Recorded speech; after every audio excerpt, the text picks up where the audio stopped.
Сите пензионери од ранливите категории ќе добиваат фиксен паричен додаток, најверојатно 6 месеци. Пензионерите што примаат до 14.000 до 16 и над 19.000 денари ќе бидат опфатени со овој дополнителен финансиски додаток. Ова го најави вице-премиерот Фатмир Битики, кој најави дека висината на финансиската помош ќе биде различна за различните категории пензии.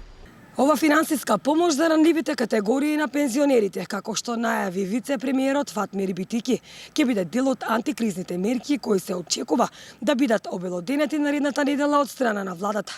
Помошта за пензионерите ќе биде најверојатно до април 2024 година. Пензионерите не отстапуваат од нивните барања и континуирано одржуваат протести, од кои последниот беше во Скопје. И наместо 3000 како што беше барањето досега, бараат 5000 динари покачување. Нашите барања се јасни.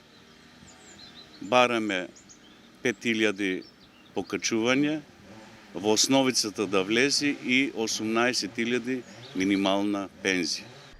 Како дел од антикризните мерки предвидени се и средства како енергетски додаток за ранливите категории со социјални пензии. А за барањата кои ги поставуваат пензионерите за воведување минимална пензија, вице-премиерот Битики рече дека се прават последните анализи околу тоа што тоа ќе значи за пензискиот фонд.